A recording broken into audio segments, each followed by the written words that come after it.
Grupo Hebron, a marca da qualidade e eficiência em terceirização de multisserviços.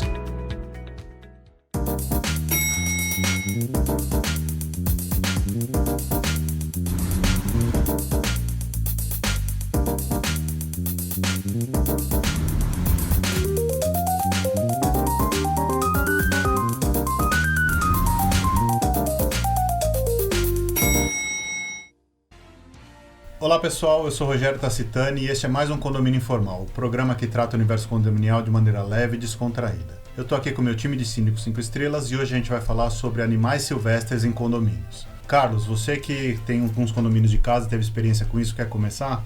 Claro, sem problemas. Eu já tive algumas experiências, algumas mais simples, outras... Quando a gente está tratando de animais silvestres, a abrangência é bem grande, né? Nós estamos falando de pássaros, nós estamos falando de lagartos, de cobras, enfim, de uma série bem abrangente, não apenas de gatinhos e cachorrinhos, né? Que é mais fácil de lidar.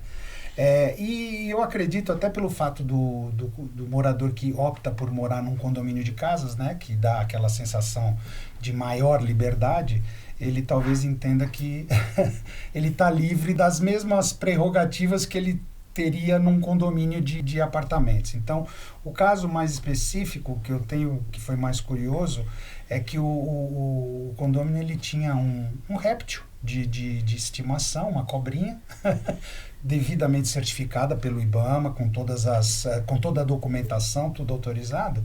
Só que o réptil ficava livre no quintal, né, durante um determinado período do tempo. E aí a vizinha do lado viu pela janela, né, porque era um casa sobrado, viu pela janela um réptil, ficou assustada e chamou a portaria, fez um baita de um escarcéu, óbvio, né? Se eu visse uma cobra no quintal, não sabe a origem, né? Exato. Bom, resumindo, aquilo obviamente colocou o condomínio em polvorosa, já estava imaginando que podia estar havendo alguma invasão de cobras. O morador explicou que, na verdade, era um animal dele de estimação, que ele apresentou toda a documentação e tudo mais. A única coisa que eu, na época, eu tive que colocar para ele, assim, só que esse tipo de animal é necessário que você informe o condomínio antes e não depois. Mostrou que porque uma coisa que eu também não sabia, que os órgãos públicos, para emitir esse tipo de licença, eles inclusive fazem a verificação de qual é o ambiente que o animal vai ficar restrito. Se a pessoa tem condições de receber o animal. Né? Bom, o fato é que até hoje esse caso está na nossa cabeça porque causou um rebuliço. Agora, tem outros de colecionador de pássaros que tem 20, 30 gaiolas de pássaros e que, obviamente, pássaros cantam, fazem barulho. Aí são alguns exemplos mais exóticos, mas basicamente é isso. Entendi. Acho que a gente pode colocar aqui, a gente teve uma situação inusitada, que era um sábado, um domingo, eu não me lembro, era um final de semana, e a gente recebeu uma ligação de um condômino, né, ele era até, acho que membro do corpo diretivo. Ele falou: Priscila, a gente tem uma coruja aqui na garagem, ela já tá aqui faz 2 dias, e ela tá machucada, porque ela não tá conseguindo se locomover direito. O que a gente faz, né? Aí você para, né?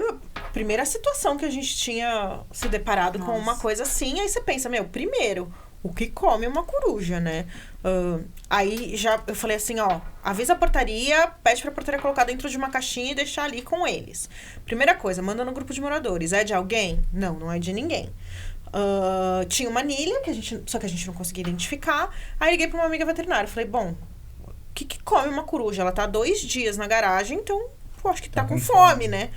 Aí ela falou, compra carne moída, sacode como se fosse uma minhoca, porque ela gosta de ser vivo, mas a carne crua ela vai comer. Bom, o pessoal da portaria fez isso, uns fofos, né? E aí a gente olhou um pro outro e falou assim, e agora, né? O que a gente faz? Liguei pra Polícia Ambiental. Falei, não sei o que fazer, vou ligar pra Polícia Ambiental. Eu não posso sair com a coruja, porque eu posso ser presa por tráfico de animal silvestre. Então, eu não posso pegar a coruja e levar ela pra lugar nenhum. Até a gente não sabia o que fazer. Vamos levar ela pra onde né? que eu vou levar a coruja? Aí ligamos pra Polícia Ambiental, eles apareceram assim... Vou dizer, tenho a parabenizar que eles apareceram lá em 2 horas... E aí falaram pra gente que destinariam pro viveiro do Manequim Lopes. Aqui em São Paulo é um lugar em que eles cuidam, né? Tanto de plantas quanto de bichinhos. E que ela seria cuidada e transferida para um outro local, né? Mas é uma coisa que, na hora que você se depara com a situação, o que você vai fazer? Pois é uma coisa esquisita, né? Não é novidade, né? É o que eu falo, os síndicos não têm respostas prontas. Pra tudo, muitas vezes a gente tem que pesquisar também. Teve um caso recente de um dos meus condomínios, que a moradora noticiou o condomínio que havia matado uma cobra coral dentro da cozinha, porque apareceu a cobra, assim, na cozinha, e ela matou. E aí eu noticiei aos moradores que era terminantemente proibido pela convenção do condomínio, animais silvestres nas unidades privativas. E até para ver se o dono da cobra, né, coral, ele aparecia. E assim, ela já noticiou que tinha, mas que já tinha matado, né? Para minha surpresa, um morador anônimo, assim, apareceu dizendo, olha, o que o condomínio vai fazer a respeito disso? O que ele vai fazer com a moradora porque matou a cobra? E aí entra naquela limitação, né, das responsabilidades dos síndicos. Como é que o síndico vai impedir que algo que já acontecesse? E aí depois ela gerou uma baita de uma confusão nos grupos de moradores, né, nos grupos do WhatsApp, os famosos grupos do WhatsApp, porque eles entendiam que o síndico era responsável por aquela cobra ter aparecido na unidade privativa, lei do engano, né, pessoas um pouco mais ignorantes nesse sentido. E o que aconteceu? Essa pessoa ficou atrás, eu imagino que essa pessoa que quis fazer justiça, entre aspas, com as mãos dos outros, principalmente as mãos do síndico, era dessa pessoa. Eu imagino até que ele cuidava, né, cultivava essa cobra na unidade privativa, era uma cobra rara, inclusive, né, com valor financeiro envolvido até. Eu imagino que tinha alguma experiência, alguma coisa, até porque existem esses casos. Sim. Enfim, mas a mulher já tinha matado a cobra. A gente teve um caso agora, né, que é recente, acho que foi em Belo Horizonte, que o rapaz... Federal. Foi no Distrito Federal, né? Que o rapaz foi picado por uma cobra. Mas ele mesmo criava. Eles conseguiram chegar num traficante de animais, assim, alto. Sim.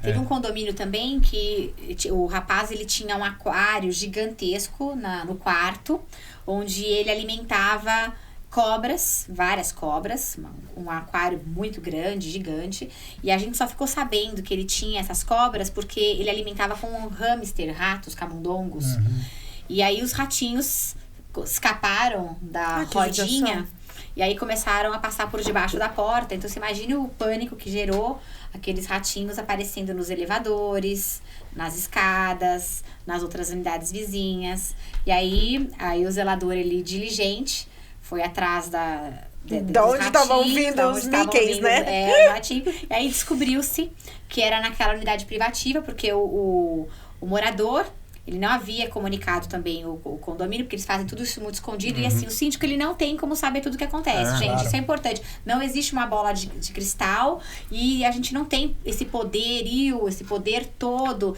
de adivinhar, né, de adivinhação, da onde acontecem todos os problemas. E aí ele falou, mas eu não sabia, é minha cobra de estimação, eu cuido dela, eu alimento. E eu achei muito esquisito ninguém ter noticiado que os ratinhos sumiram, porque afinal eu pago pelos ratos e quero eles de volta.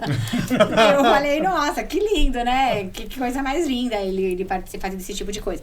Então, assim, são várias coisas que vão acontecendo nos condomínios. Essa questão das aves que você colocou, elas acabam ferindo o direito de vizinhança fora, né? Serem animais silvestres, muitas vezes, e eu acho que a maior parte das vezes, sem nenhum tipo de autorização do IBAMA por conta do barulho. Aí teve um caso de um condomínio que uma ave, qual é a ave que repete? Papagaio. O papagaio xingava a vizinha de FDP, né? Sua FDP, FDP, FDP. E aí a vizinha, muito indignada com a situação, passou a perseguir a outra. E aí, cada vez que o zelador ia na unidade privativa, a ave não estava lá. Porque a mulher levava ela para passear, levava para o trabalho. Só que à noite, justamente quando o zelador, o gerente predial não estavam, a arara fazia barulho e xingava. Bom, a gente notificou, disse que estava ferindo o direito de vizinhança, apontou artigo do regulamento interno que não permitia essas aves, principalmente ela nem sabia da questão de autorização ambiental. Depois ela acabou levando para um outro lugar, né? Ela fez isso antes da polícia ambiental adentrar ao condomínio, porque eles realmente eles retiram a ave e levam para os lugares apropriados. Mas é uma questão que muitas vezes é a ignorância do morador, que não sabe. Outros até sabem, mas mesmo assim eles querem burlar todo o sistema condominial. E atrapalha o outro, né, muitas vezes. Imagina o susto dessa senhora em ver uma cobra coral na cozinha da casa dela. Aí os outros dizem, você não pode matar a cobra. A gente sabe, mas como é que você vai na hora lidar acho que com uma seria situação a minha como essa? reação também. Eu não sei nem o que, não sei nem como mata uma cobra, eu não sei. Uma coisa que... Pega o pau e... Eu acho que eu ia deixar ela trancada na minha casa e sair correndo. Um outro ponto que eu gostaria de abordar aqui, e eu acho que ele talvez seja ainda mais comum, inclusive em condomínios de apartamentos, com grandes áreas verdes, que são os saruês. Sim, né? sim. Os famosos saruês. Dois pontos aqui que eu gostaria de chamar a atenção. Primeiro, pessoal, para os nossos internautas, tomar muito cuidado, que o saruê ele é facilmente confundido com um rato à noite. Não é. E a forma que me ensinaram, uma veterinária me ensinou para identificar rapidamente se é um rato ou um saruê à noite, olha a cauda dele. A cauda do saruê ela é cinza até a metade e o restante é branco. O rato não, o rato é todo cinza. Eu não sabia. Então, utilidade pública. Eu também não sabia. Na Então ela falou assim, dúvida olha, do a rato. melhor forma de você identificar um saruê à noite, porque ele também é muito ágil, e ele realmente parece um rato andando, né? É você olhar a cauda. Se você vê que a parte da cauda é branca, ele é um saruê. Mas por que eu estou tocando no caso do saruê? Nós tivemos um caso também bastante emblemático, porque nós tínhamos uma moradora, que além de tudo era advogada, e ela fazia parte da Sociedade Protetora dos Animais. Só que ela, mesmo fazendo parte da Sociedade Protetora dos Animais, sendo advogada, ela desrespeitava a legislação, porque a legislação prevê que animais que estejam na natureza, né, eles não podem ser alimentados, né? Você não pode alimentá-los como se estivesse alimentando um pet. Sim. E essa senhora, ela tinha o hábito de pegar frutas, restos de frutas e ovos na feira e colocava nas áreas comuns ali, nas partes próximas, por exemplo, onde ficava o lixo, as caçambas do lixo e tudo mais, ela fazia questão de colocar ali num prato, ao ponto até de fazer ovos cozidos, né? Tudo bem, a gente sabe que saruê gosta de ovo cru, porque o saruê não encontra ovo cozido na natureza. Ele não sabe cozinhar, né? Bom, só para resumir, no caso específico, a gente teve que notificar a unidade, informando que estava desrespeitando essa legislação. Soltamos um comunicado abrangente para todo o condomínio, falando de um parecer da assessoria jurídica, dizendo por que não deveria ser alimentado esse tipo de animal na área comum, mas que também não deveria ser agredido, nem perseguido, nem nada, né? E fomos mais além, ainda sob a orientação da assessoria jurídica, pegamos os funcionários, que muitas das vezes essa moradora fazia com que os funcionários colocassem o alimento lá para eles, e falamos para os funcionários, olha, vocês não podem fazer isso porque existe uma lei que é contrária, isso aí é um crime ambiental, e resultado, só assim a gente conseguiu acabar com essa alimentação indevida, né, aos saruês do condomínio, que continuam andando pelo condomínio lá, mas só que obviamente agora não tem mais aquele ponto de alimentação que tinha antigamente. A questão da alimentação do animal silvestre, né, vai além de fazer mal à saúde dele, né? Também tem a questão que ele deixa de ser um animal silvestre. Sim. Porque o que acontece? Ele tem, instintivamente, ele tem que buscar o alimento dele na natureza. A partir do momento que ele tem a facilidade de alguém alimentá-lo, ele deixa de buscar o alimento na natureza. E aí, se você para de alimentá-lo, às vezes ele não consegue mais voltar a buscar o alimento na natureza. Dele. Então você faz mal para ele, em vez de fazer bem. E às vezes não é nem o alimentar em si, como essa senhora fazia, mas o lixo. Você tem que, quando é um condomínio de casas, você tem que deixar o lixo muito bem embalado. Porque os animais vêm e mexem né? A gente tem aqui perto de São Paulo, em algumas cidades, em que você tem micos, macaquinhos, e que eles mexem. Então, assim, você tem que destinar o seu lixo de acordo com o regulamento do seu condomínio. E com o maior cuidado possível, né? Sim. Porque, às vezes, isso acaba... Além da doença, né? Porque, vamos supor, um macaquinho não vai abrir o saco de lixo e fechar de volta, né? Ele vai deixar tudo espalhado. E aí, daquilo que ficou espalhado, a gente pode atrair outros bichos, né? Outras pragas, ratos, baratas, e que podem trazer doença pros moradores daquele lugar. Então... É uma situação muito delicada, né? Eu acho... Pode falar. Não, com relação a essa parte... Pra vocês terem uma ideia, esse caso realmente foi emblemático por conta de todos os problemas que a gente teve em relação a essa moradora, mas chegamos ao ponto dela chamar a polícia florestal, né, do município. Apareceram 2 policiais lá, onde ela denunciava que o condomínio estava tentando matar os saruês, porque ela pegou sabe aquelas caixas de dedetização de ratos que a gente tem que colocar, né, para os ratos nos condomínios. Ela dizia que aquela caixa era direcionada para os saruês, quando na verdade é uma obrigação para a desratização do condomínio. E aí o policial teve basicamente que explicar durante 1h30 insistindo que aquilo ali não era para saruê, que aquilo ali era uma norma armadilha de rato para ratos e não para... E aí ele entrou ainda mais num outro ponto. Ele falou assim: a senhora que é advogada, a senhora tem que saber o seguinte: a senhora, quando coloca alimentos ali pro animal, outros animais podem vir comer, não apenas o saruê. Pode vir, por exemplo, um rato urinar ali, e ali aquele local já está infectado, o saruê vem depois, come, morre, porque foi... Ou vem o seu cachorro, Isso, come, leva então, pra sua casa, e aí... Esse realmente foi um caso bastante crítico, porque gerou uma série de ações e de reações para que o condomínio pudesse literalmente esclarecer e orientar as pessoas: olha, não pode. O saruê está na mata, você deixa ele na mata, ele vai achar o alimento dele normalmente, não tem problema nenhum, você também não deve agredir, não deve confundir um saruê com um rato e persegui-lo. E ficou por isso mesmo, graças a Deus. Porque, olha, eu vou falar, é importante sempre os moradores terem o limite daquilo que eles podem ter dentro da unidade privativa. Animais silvestres não são pets, né? Não são animais gatinhos, bonitinhos, não são cachorrinhos, são animais silvestres que têm o seu habitat natural. E dentro de um condomínio, mais uma vez, a gente esbarra no limite daquilo que pode e o que não pode.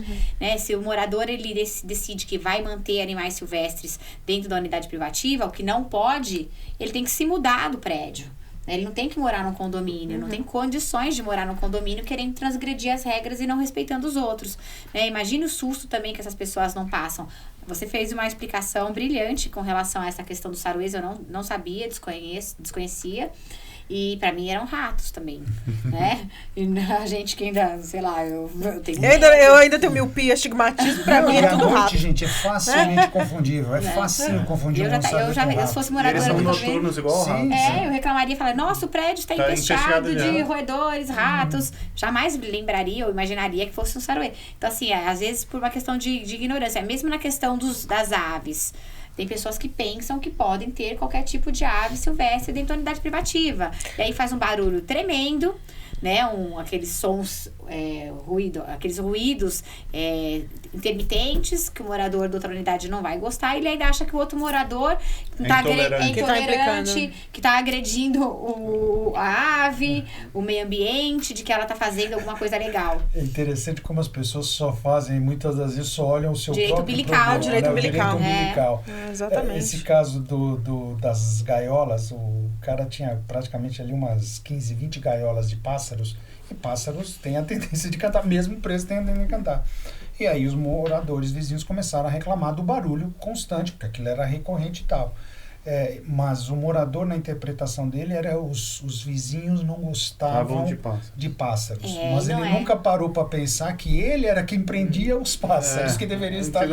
Não, é muito complicado, muito complicado. Eu acho que assim, a grande lição é assim: você quer ter um animal silvestre, vai atrás de o que ele precisa, as licenças que você precisa, de tudo, de legalizado, e avise o síndico, né? E olha as normas do condomínio. Veja as normas do condomínio. Tem condomínio que permite... Ia ser a segunda parte. E aí, o síndico vai te informar se você pode ou não ter aquele animal e se aquilo vai ferir a convenção do condomínio ou o regulamento interno do condomínio. Então, assim, é um processo. Você tem o direito de ter o seu pet, o seu animal, que não é um pet nesse caso, é um animal silvestre, mas o condomínio tem as regras dele também, que também precisam ser seguidas. Então, como a Vanessa falou muito bem, o síndico não consegue adivinhar, né? Vou dar um exemplo extremo, mas você tem uma ave de rapina no seu prédio, né?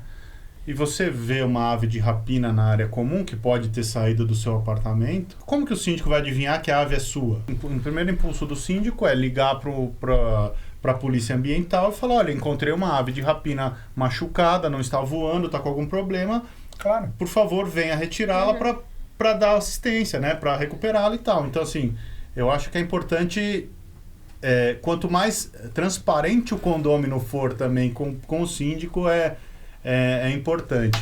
Eu tenho um caso interessante, acho que você vai lembrar, na questão dos urubus no topo do prédio. São animais silvestres que estão ali, na verdade, todo um processo, né? Foi todo um processo, porque a pessoa tinha medo que levasse o gato e algumas coisas assim, e acabou fazendo um fechamento que não estava de acordo com o regulamento, com o padrão determinado para as coberturas, né? Mas ele entrou com uma defesa que é, sim, realmente muito plausível, porque um urubu pode levar o gato, né? Ele pode pegar o gato e levar o gato embora. Não sei se todo mundo já teve a oportunidade de ver um urubu com as asas abertas. É grande pra caramba. Então, e forte. Então, assim, são casos em que, às vezes, acho que na maioria das vezes você vai precisar da ajuda de um zootecnista, de alguém que... Mais uma vez, a Priscila tá falando para ir procurar um especialista. Síndico não precisa saber tudo. O síndico pode procurar ajuda. Então, assim, precisa da ajuda de um zootecnista para ver como você vai lidar com aquilo, né? A gente costuma até contratar empresa credenciada com zootecnista para pragas, porque às vezes as pragas são pragas, mas também... tipo pombos, né? Não é legal você sair matando todos os pombos que tem por aí, porque tem que ter um equilíbrio, tem que ter... Então, assim, contratar pessoas especializadas que saibam o que fazer. Apesar de pombos serem exóticos. Então, mas acabou o nosso tempo, Tá não bom, vai dar tempo tá da gente bom, falar tá bom. sobre isso. Gente, esse foi mais um Condomínio Informal, espero que vocês tenham gostado. Curtam a nossa página no Facebook, sigam o nosso canal no YouTube, deixa like no vídeo e a gente se vê na próxima semana. Muito obrigado.